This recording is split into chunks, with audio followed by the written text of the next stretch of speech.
Hello everyone, जय हिंद, नमस्कार, welcome you all to mission competition. मैं राहुल आपसे स्वागत करता हूं। देखिए, एडुटीरिया का हमारा प्रैक्टिस सेट लगातार चल रहा है वॉल्यूम 2 से, एंड आई होप आपने प्रीवियस 5 सेट देख लिए होंगे। आज सेट नंबर 6 हम लोग करेंगे, ठीक है। और अगर आपने नहीं देखा है, लिंक डिस्क्रिप्शन में दे दिया गया है, सारे सेट्स का प्लेलिस्ट बना के ही वॉल्यूम 2 का एडुटीरिया लिंक दे दिया गया, आप जाके वहाँ से डायरेक्टली देख सकते हैं। चलिए सेट स्टार्ट हम लोग करते हैं, लेकिन उससे मैं आपके साथ कुछ शेयर करना चाहूँगा। देखिए, इसका प्राइस 249 रुपये है, ठीक है। तो हमारा मिशन कंपटीशन के ऊपर में क्रैश कोर्स स्टार्ट किया गया है। इसके अंदर आपको डेली के टारगेट्स दिए जाएंगे, हमारे हैंड रिटन नोट्स होंगे, जो भी हमारा जो जितना भी बना हुआ है, ठीक है, उसका हैंड रिटन नोट्स रहेगा। प्रैक्टिस सेट्स के हमारे जो भी अपलोड होते हैं, उसका सारा का सारा पूरा का पूरा बुक का पीडीएफ डाल दिया जाता है। जैसे वॉल्यूम 2 अभी आप यहाँ पे देख रहे हैं, इस पूरे बुक का पीडीएफ डाल दिया गया है, एक्सप्लेनेशन, क्वेश्चन आंसर, सब कुछ। वीकली जो टेस्ट होगा, वो डेली का जो टारगेट दिया जाएगा उसका वीकली टेस्ट होगा। तो आप लोग अगर जुड़ना चाहते हैं, इस नंबर के ऊपर में आप लोग व्हाट्सएप के ऊपर में पेमेंट का स्क्रीनशॉट भेज दीजिए, आप लोग ग्रुप में फिर ऐड कर लिया जाएगा। चलिए हम लोग अपना सेट स्टार्ट करते हैं। तो चलिए इसको मैं आपके लिए कर लेता हूँ जूम, और यहाँ से हमारे आ जाते हैं प्रश्न। पहला प्रश्न देखिएगा क्या बोल रहा है। पहले प्रश्न में आपसे बोला जा रहा है, किसी राज्य में विधान परिषद का गठन एवं उसकी समाप्ति की जा सकती है, कैसे की जा सकती है। ध्यान रखिएगा, हमेशा संबंधित राज्य की विधानसभा द्वारा पूर्ण बहुमत से प्रस्ताव पारित होना चाहिए। उसके बाद संसद में भी जो है इसके लिए कानून बना के प्रस्ताव पारित होना चाहिए, देन हो सकता है, यानी कि बी सही हो जाएगा। नंबर 2 देखिएगा, निम्नलिखित में से किस राज्य में राज्यसभा की सीटों की संख्या का समान नहीं है। किस राज्य में राज्यसभा की सीटों की संख्या एक समान, एक बराबर नहीं है। देखिएगा, महाराष्ट्र में आपको ये नहीं है, है ना, ध्यान रखिएगा इस बात का। आंध्र प्रदेश, मध्य प्रदेश और गुजरात, तीनों राज्य में सीटों की संख्या समान है, ये ध्यान रखिएगा। क्लियर, चलिएगा आगे बढ़ते हैं। महाराष्ट्र में बाय द वे आप जान लीजिए सीटों की संख्या है 19। आगे बढ़ते हैं हम लोग। नंबर 3 देखिएगा, संसदीय प्रणाली में लेम डक सत्र से क्या मतलब है, क्या तात्पर्य है। लेम डक सत्र, लेम डक सत्र जो होता है ना, वो होता है, देखिए, नई लोकसभा गठन के पहले वर्तमान लोकसभा के अंतिम सत्र से, ठीक है। यानी कि नया लोकसभा गठन होने वाला है, उससे जस्ट पहले जो लास्ट सेशन लोकसभा का लगता है, उसी के लिए ये वर्ड यूज़ किया जाता है, लेम डक, ठीक है, ध्यान रखिएगा। 4 देखिए, बिहार पंचायती राज अधिनियम 2006 के अंतर्गत 2 ग्राम सभा की बैठक के बीच अधिकतम कितनी अवधि का अंतर होना चाहिए। बाय द वे ध्यान रखिएगा, ये बीपीएससी में भी ये सवाल पूछा था आपसे, बहुत अच्छा सवाल है। बीपीएससी में भी ये सवाल पूछा था आपसे, अगर आपको याद होगा तो। किस किस को याद है, ये 69वीं बीपीएससी का सवाल है, किस किस को याद है ज़रूर बताइएगा। ध्यान रखिएगा, 3 महीने का जो है गैप रहना चाहिए, 3 मंथ्स, है ना। अब ध्यान रखिएगा, ग्राम सभा की बैठक समय समय पर होने का प्रावधान है, लेकिन अगर मान लो किन्हीं 2 बैठकों के बीच का अगर गैप होना चाहिए तो 3 महीने से अधिक का नहीं होना चाहिए, अगर गैप हो गया है तो, ठीक है। 5 देखिएगा, किस अधिनियम के अंतर्गत केंद्रीय बजट को राज्य बजट से अलग किया गया था। तो केंद्रीय बजट को राज्य बजट से देखिएगा, भारत शासन अधिनियम 1919 के द्वारा ये अलग किया गया था, ठीक है। और राज्य विधानसभाओं को अपना बजट स्वयं बनाने के लिए भी इसमें अधिकृत जो है कर दिया गया था। 6 देखिए, भारतीय संविधान में तदर्थ न्यायाधीश की नियुक्ति का प्रावधान है। जी हाँ, बिल्कुल है। तो ये सर्वोच्च न्यायालय में होता है तदर्थ न्यायाधीश की नियुक्ति, जब कभी भी सुप्रीम कोर्ट में कोरम पूरा करने में स्थायी न्यायाधीशों की संख्या कम हो रही हो। अब देखिए, कोरम मतलब कि एक न्यायाधीशों का एक प्रॉपर बेंच होता है। जैसे कि मान लो 33 जजों का स्ट्रेंथ है, अब इसमें ये 33 जज पूरा नहीं हो पा रहे हैं, मान के चलो कि 30 हो रहे हैं, 31 हो रहे हैं, 2 जज घट रहे हैं। तो ये 2 जज घटते हैं, उन्हीं का रिक्त स्थान को भरने के लिए जो है ये तदर्थ न्यायाधीश के लिए एक प्रावधान है, जिसको शॉर्ट टर्म के लिए, छोटे अंतराल के लिए उन जजों को लाया जाता है उस खाली जगह को भरने के लिए, और ये सुप्रीम कोर्ट में होता है, ध्यान रखिएगा। 7 नंबर देखिएगा, क्या बोल रहा है, संविधान के किस अनुच्छेद के तहत संसद द्वारा किसी राज्य को अनुदान उपलब्ध कराया जाता है। तो अनुदान उपलब्ध कराने की जो बात है, ध्यान रखिएगा, ये अनुच्छेद 275 के द्वारा कराया जाता है। 8 देखिएगा, निम्न में से कौन सा संविधान संशोधन अधिनियम वस्तु एवं सेवा कर से संबंधित है। वस्तु और सेवा कर से अगर हम बात कर लें, कौन सा संबंधित है, तो यहाँ पे देखिए जीएसटी की बात हो रही है, वस्तु और सेवा कर, यानी कि अपना हो गया जीएसटी। अब जीएसटी से अगर हम बात कर ले तो देखो 101वां संविधान संशोधन हुआ था 2016 में, यहीं से जीएसटी का उदय होता है, ध्यान रखिएगा, है ना। चलिए भैया, 9 देखिएगा, विधि का शासन संबंधित प्रावधान को किस देश के शासन से लिया गया है? ये बहुत आसान सा है, ब्रिटेन से लिया गया है। और ध्यान रखिएगा, जापान से विधि द्वारा स्थापित प्रक्रिया लिया गया है, कनाडा से संघीय प्रक्रिया लिया गया है, जर्मनी से इमरजेंसी का जो सारी चीज़ें वो ली गई हैं, अमेरिका से फंडामेंटल राइट्स लिया गया है, रसिया से फंडामेंटल ड्यूटीज़ लिया गया है ना। चलिए, अच्छा, वाइस प्रेसिडेंट भी अमेरिका से लिया गया है, यह ध्यान रखिएगा। क्लियर? चलिए, दिए गए विकल्पों में कौन सी भाषा 8वीं अनुसूची में सम्मिलित नहीं है या शामिल नहीं है? कौन शामिल नहीं है भैया? देखिए, इनमें से कोई भी नहीं, है ना। तो संविधान की 8वीं अनुसूची में सिंधी, नेपाली, मराठी सहित टोटल 22 लैंग्वेजेस को ऐड किया गया हुआ है, तो ये सारे ऐड हैं। 11, विश्व जल संरक्षण दिवस हर साल कब मनाया जाता है? ये हर साल 22 मार्च के दिन मनाया जाता है। 12 देखिएगा, कांवड़ झील जो रामसर स्थल की सूची में सूचीबद्ध किया गया है, बिहार के किस जिले में है? ये भैया बिहार में, ध्यान रखिएगा, कांवड़ झील जो है बेगूसराय में, बी करेक्ट होगा। 13, IUCN का मुख्यालय कहाँ है? देखिए, इसका मुख्यालय जो है स्विट्जरलैंड में है, IUCN का मुख्यालय, यू ऑल नो दैट। 14 देखिएगा, किस बायोम में सबसे कम तापांतर पाया जाता है? सबसे कम तापांतर की बात कर ले, देखिए, सदाबहार वनों में सबसे कम तापांतर आपको मिलेगा। क्लियर? 15 देखिए, भारत के अधिकांश वन्यजीव संरक्षित क्षेत्र घिरे हुए हैं, तो ये सारे क्षेत्र जो हैं मेनली घिरे हुए हैं मानवीय बस्तियों से, चारों तरफ तो इंसानों की प्रेजेंस आपको मिलेगी ही। 16 देखिए, मिस्टी योजना, मिस्टी स्कीम जो हाल ही में शुरू किया गया है, इसका संबंध किससे है? देखिए, मिस्टी योजना जो है, इनमें से कोई भी नहीं होगा, डी हो जाएगा। अब मिस्टी योजना जो है, मिस्टी का फुल फॉर्म है mangrove initiative for shoreline habitats and tangible incomes.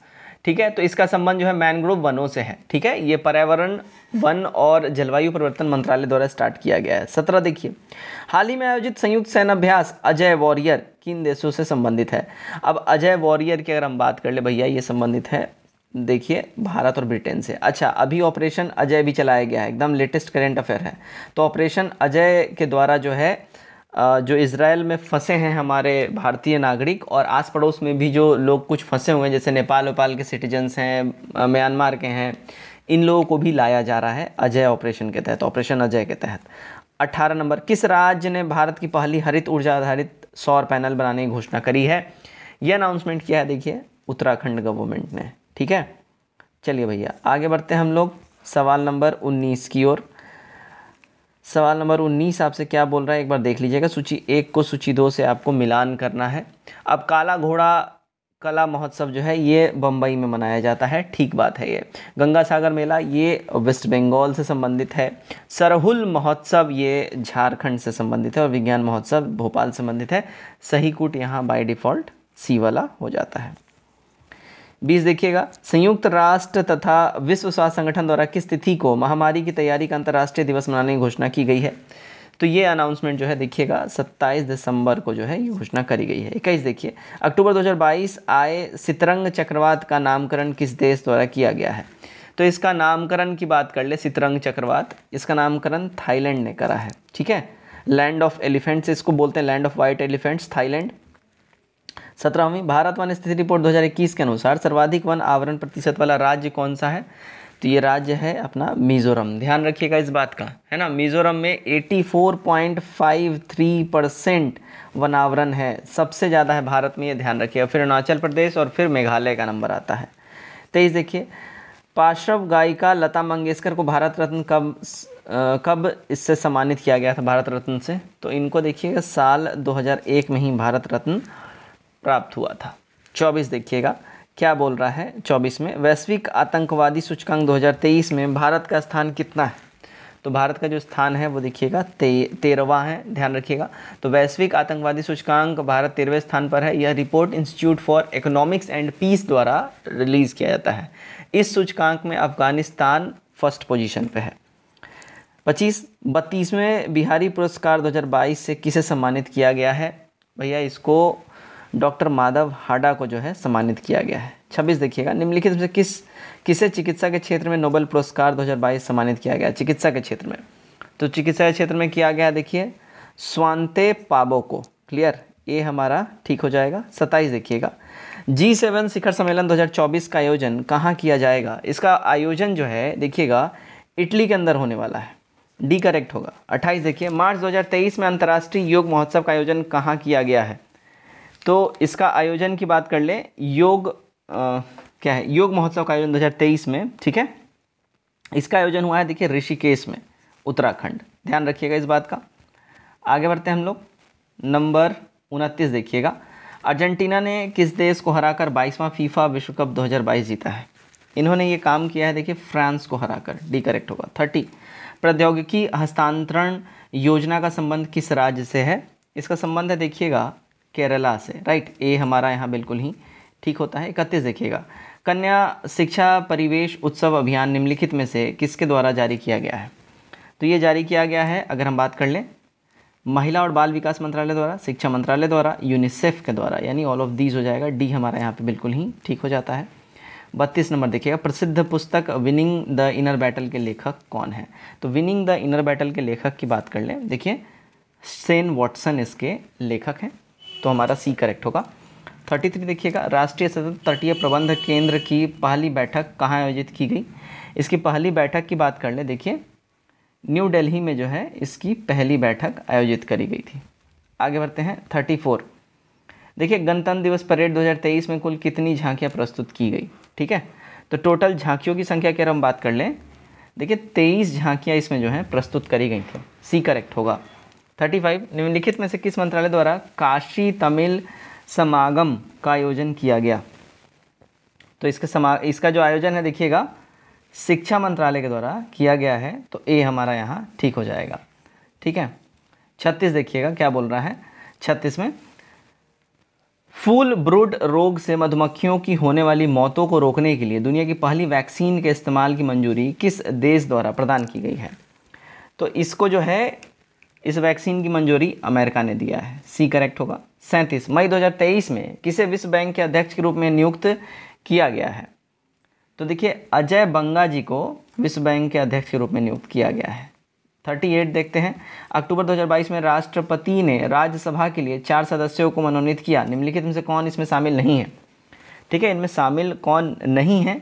तो श्री कपिल कपूर जी नहीं है, वीरेंद्र हेगड़े, केवी विजेंद्र प्रसाद और इलैया राजा इसमें सम्मिलित हैं, और इनके अलावा अगर हम बात कर लें पीटी उषा जी को भी नामित किया गया है, कपिल कपूर नहीं है, ठीक है।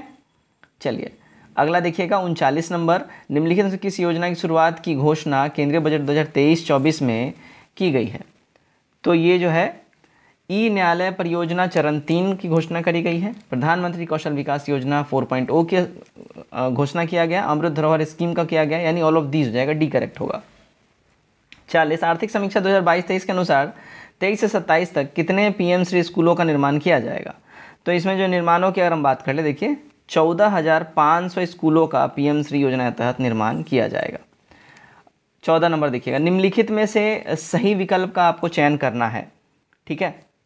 अब देखिएगा केलकर समिति करों में सुधार के लिए है, एल.के. झा समिति प्रत्यक्ष कर एंड डायरेक्ट टैक्स के लिए है, सुखमय चक्रवर्ती समिति ये मौद्रिक प्रणाली और पुनर्विचार के लिए है, यानी ऑल ऑफ दीज सारे के सारे जो है एब्सोल्युटली करेक्ट मैच्ड हैं। 42 देखिए, वर्तमान में राष्ट्रीय आय की गणना हेतु किस आधार वर्ष का प्रयोग होता है? तो जो बेस ईयर अभी जो इस्तेमाल होता है वो बेस ईयर है हमारा 11 से 12, ठीक है। आगे बढ़ते हैं हम लोग 43 देखिएगा, भारतीय मुद्रा के प्रतीक चिन्ह, ये जो प्रतीक चिन्ह है इसको किस वर्ष एक्सेप्ट किया गया था? इसको एक्सेप्ट किया गया था देखिए साल 2010 के अंदर में, है ना, ध्यान रखिएगा। उस समय वित्त मंत्री प्रणब मुखर्जी थे, उन्हीं के द्वारा किया गया था, और इस डिज़ाइन को डेवलप किसने किया था? तो डी उदय कुमार द्वारा इस डिज़ाइन को जो है डेवलप किया गया था, है ना, और उनको क्रेडिट भी दिया गया है इस बात का। 44 नंबर देखिएगा, निम्नलिखित में से कौन अल्प विकसित अर्थव्यवस्था की विशेषता है? अल्प विकसित अर्थव्यवस्था की अगर हम बात कर लें, देखिएगा प्रति व्यक्ति निम्न आय और साथ ही साथ प्राथमिक क्षेत्र में अधिक कार्यबल, करेक्ट हो जाएगा, सी हमारा। 45 देखिएगा, मिड डे मील योजना की शुरुआत किस पंचवर्षीय योजना के दौरान की गई थी? तो इसकी शुरुआत करी गई थी 8वीं पंचवर्षीय योजना के दौरान। ये ध्यान रखिएगा, ये कब हुआ था मिड डे मील की शुरुआत, है ना, तो ये 1995 में जो है 8वीं पंचवर्षीय योजना आई थी, है ना, तब किया गया था। 46, निम्नलिखित में से कौन सा कथन सही है? यहाँ पे सही कथन की अगर हम लोग बात कर लें, देखिएगा सबसे कम उम्र के कांग्रेस अध्यक्ष अबुल कलाम आज़ाद थे, बिल्कुल यहाँ पे स्टेटमेंट ठीक है। गांधी जी ने कांग्रेस की अध्यक्षता 2 बार की थी? नहीं भैया, गांधी जी ने कांग्रेस की अध्यक्षता केवल 1 बार 1924 में बेलगांव में करी थी, कर्नाटका, है ना। गांधी उसके बाद बोल रहा बिहार में कांग्रेस का अधिवेशन 1 बार हुआ था? नहीं, बिहार में कांग्रेस का अधिवेशन 2 बार हुआ था। उसके बाद कांग्रेस की प्रथम महिला अध्यक्ष सरोजिनी नायडू? नहीं, एनी बेसेंट थी, ध्यान रखिएगा। 47 देखिएगा क्या बोल रहा है, संत कबीर निम्न में से किसके शिष्य थे? तो भैया ये देखिए रामानंद जी के शिष्य थे।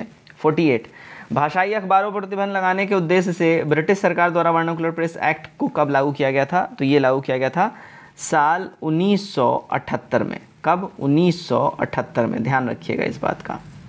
आगे बढ़ते हैं हम लोग।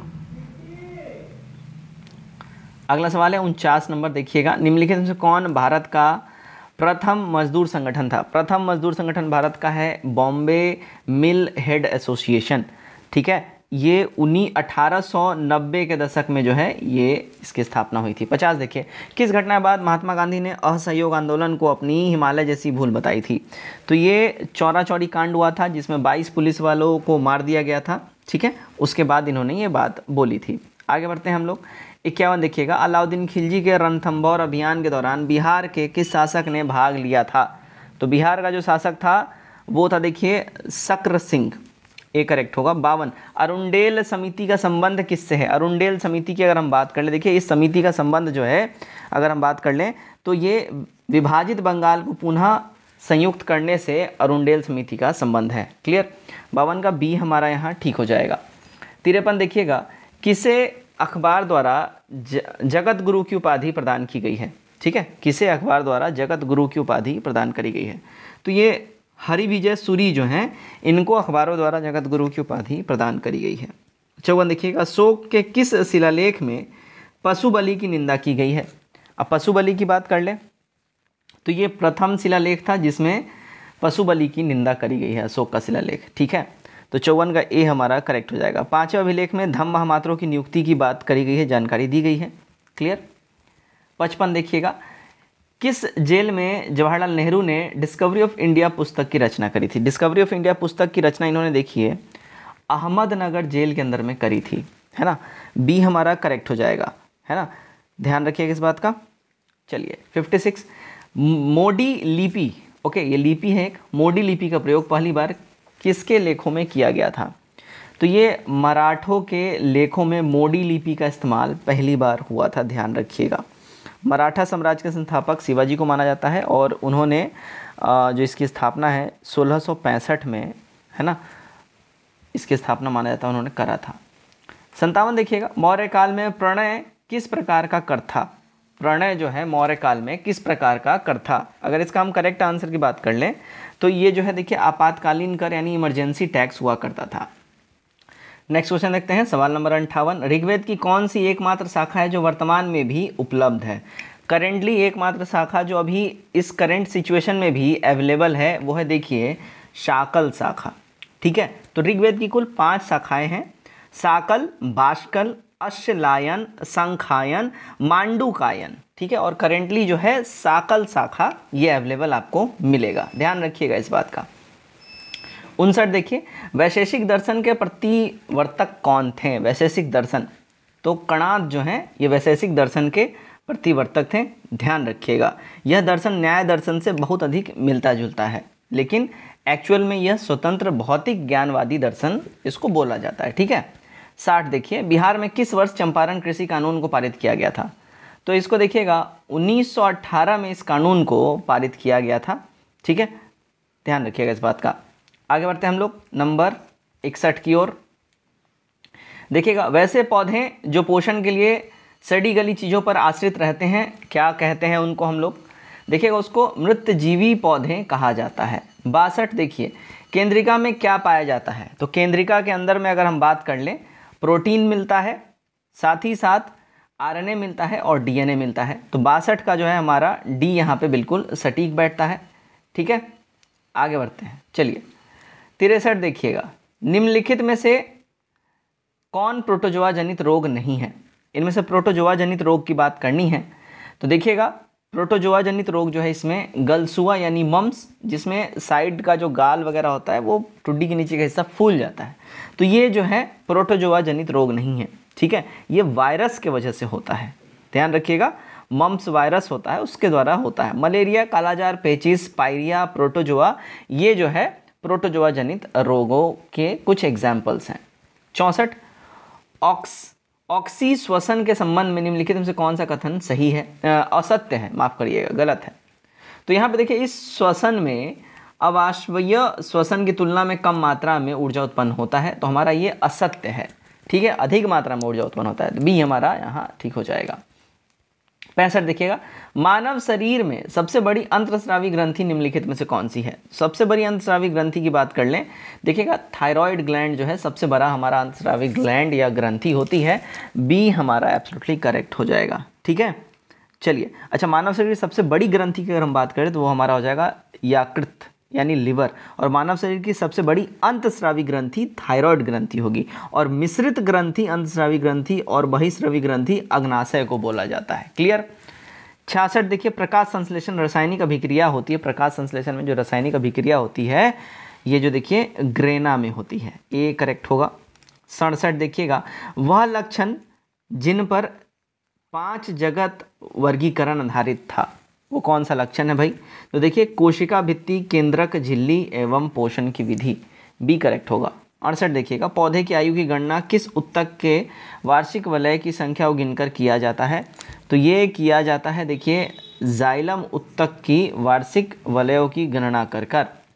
69, निम्न में से कौन संवहनी क्रेप्टोगेम्स यानी अपुष्पी पादप है, तो अपुष्पी पादप की बात कर लें, देखिएगा टेरिडोफाइटा जो है यह अपुष्पी पादप हो जाता है।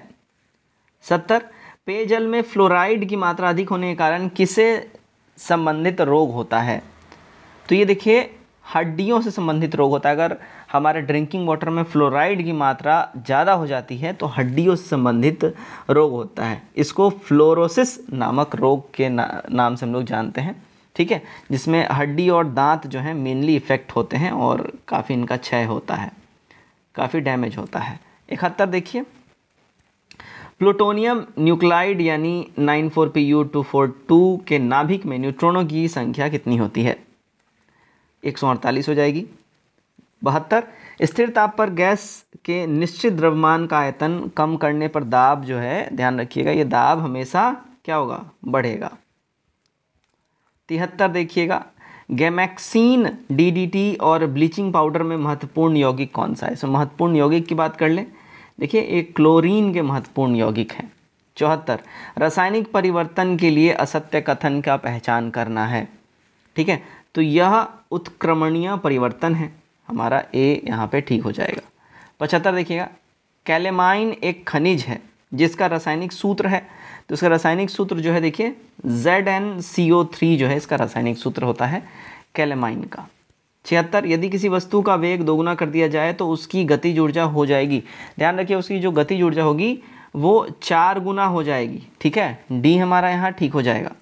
77 देखिएगा, H2SO4 का परमाणुकता यानी ऑटोमिसिटी कितना होगा, इसका ऑटोमेटिसिटी की बात कर लें तो देखिएगा 7 हो जाएगा। 78, पृथ्वी पर किसी वस्तु का पलायन वेग चंद्रमा पर उस वस्तु के पलायन वेग से कितना अधिक होगा, तो अगर हम इसका बात कर ले देखिएगा अधिक होगा, ठीक है। 79 देखिएगा, सौर सेल बनाने के लिए कौन सा पदार्थ उपयोग किया जाता है, सौर सेल बनाने के लिए जो पदार्थ इस्तेमाल होता है वो होता है देखिए सिलिकॉन का हम लोग इस्तेमाल करते हैं। 79 का डी हमारा यहाँ पे बिल्कुल ही करेक्ट हो जाएगा, सौर सेल और सौर ऊर्जा को विद्युत ऊर्जा में ये चेंज करने का इस्तेमाल होता है। 80, प्रतिध्वनि सुनाई देती है यानी इको जो सुनाई देता है, साउंड का इको, वो देखिए ध्वनि तरंगों के परावर्तन के वजह से होता है, रिफ्लेक्शंस के वजह से, ठीक है। 81 देखिए, सह्याद्री के नाम से निम्नलिखित में से कौन जाना जाता है, सह्याद्री के नाम से देखिए पश्चिमी घाट को हम लोग सह्याद्री पर्वत के नाम जानते हैं। 82, भारत और नेपाल के मध्य कौन सी नदी सीमा बनाती है, तो भारत और नेपाल के बीच में काली नदी जो है वो सीमा बनाती है, काली नदी जिसे महाकाली, काली गंगा या शारदा के नाम से भी जाना जाता है, ध्यान रखिएगा। तो भारत के उत्तराखंड और उत्तर प्रदेश राज्यों में बहने वाली ये नदी है और इस नदी का उद्गम वृहत हिमालय में काला पानी नामक स्थान से होता है। क्लियर। 83 देखते हैं हम लोग, चलिए 83 देखिएगा, भारत में उत्तरी मैदान में शीतकाल में वर्षा किस कारण से होता है, देखिए ठंडे के टाइम में जो वर्षा होती है वो पश्चिमी विक्षोभ की वजह से होती है। आगे देखिएगा 84 नंबर क्या बोल रहा है, सूची 1 को सूची 2 से सुमेलित आपको करना है। यहाँ देखिए उष्णकटिबंधीय वन, ये साइलेंट वैली आपको जो उष्णकटिबंधीय वन यहाँ पे मिल जाएगा। एल्पाइन वन ये अरुणाचल प्रदेश में जो है इसका संबंध आपको मिल जाएगा। पतझड़ वन इसकी बात कर ले, ये राजस्थान से रिलेटेड हो जाएगा। और शंकु वृक्ष वन ये हिमाचल प्रदेश हो जाएगा। 84 का हमारा सी यहाँ पे बिल्कुल ही ठीक हो जाता है। 85 देखिएगा क्या बोल रहा है, देखिए कोरबा कोयला क्षेत्र किस राज्य में स्थित है। देखिए कोरबा, अगर कोरबा की अगर आप लोग बात कर लें और आप लोग जानते होंगे तो ये देखिएगा छत्तीसगढ़ से इसका संबंध हो जाता है कोरबा का, ठीक है ना। और कुल 530 वर्ग किलोमीटर क्षेत्रफल में ये कोरबा कोयला क्षेत्र फैला हुआ है। 86 निम्नलिखित में से कौन जीवाश्म ईंधन नहीं है। फॉसिल फ्यूल की बात हो रही है तो लकड़ी इसमें फॉसिल फ्यूल नहीं है। डीजल, कोयला, पेट्रोल ये सब फॉसिल फ्यूल है। 87 देखिएगा शून्य अंश आकाश तथा शून्य अंश देशांतर मिलते हैं कहाँ पर। ये देखिएगा अटलांटिक महासागर में ये आपको मिलेंगे, ठीक है। 88 देखिएगा अग्लुहास जलधारा किस महासागर में प्रवाहित होने वाली जलधारा है। तो ये जलधारा जो है देखिए हिंद महासागर में जो है प्रवाहित होने वाली जलधारा है। 89 हैली नामक धूमकेतु का परिक्रमण काल कितना है, कितने वर्षों का है। देखिएगा तो इसका जो परिक्रमण काल जो है ये 76 वर्षों का इसका परिक्रमण काल है। 90 विश्व ग्लोब के निर्माता कौन है। विश्व ग्लोब तो इसके निर्माता हैं देखिए मार्टिन बैहम, इन्होंने ही इसका निर्माण किया विश्व ग्लोब का। क्लियर। आगे बढ़ते हैं हम लोग, सवाल नंबर 91 देखते हैं। चर्चित पुस्तक अर्थशास्त्री गांधी में लेखक कौन है या के लेखक कौन है। तो इसके लेखक है देखिए जयतीर्थ राव जी। 92 2011 की जनगणना के अनुसार भारत में पुरुष साक्षरता दर कितनी है। तो भारत की पुरुष साक्षरता दर है देखिए 80.9%, ध्यान रखिएगा। और महिलाओं की साक्षरता दर 64.6% महिलाओं की साक्षरता दर है। 93 कच्चे तेल का सर्वाधिक उत्पादन किस राज्य में होता है। ये देखिए राजस्थान के अंदर में कच्चे तेल का प्रोडक्शन सबसे ज़्यादा होता है। 94 केंद्रीय गंगा प्राधिकरण की स्थापना किस वर्ष की गई थी। इसकी स्थापना हुई थी साल 1985 के अंदर में।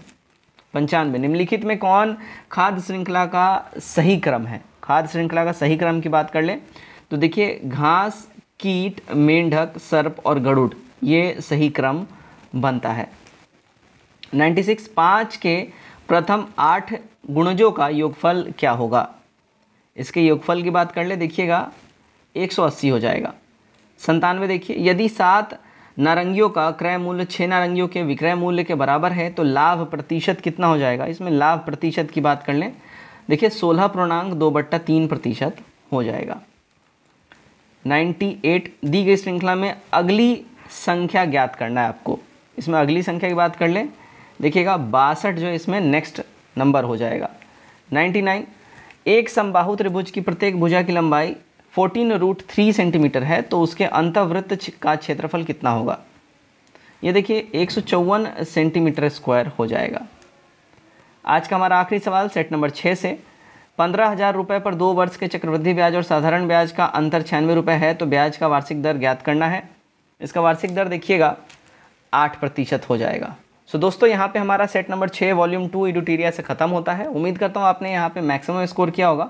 कमेंट करके अपने स्कोर हमारे साथ जरूर शेयर करिए। वीडियो चलेगा वीडियो को लाइक करिए। चैनल अब तक सब्सक्राइब नहीं किया सब्सक्राइब करिए। धन्यवाद।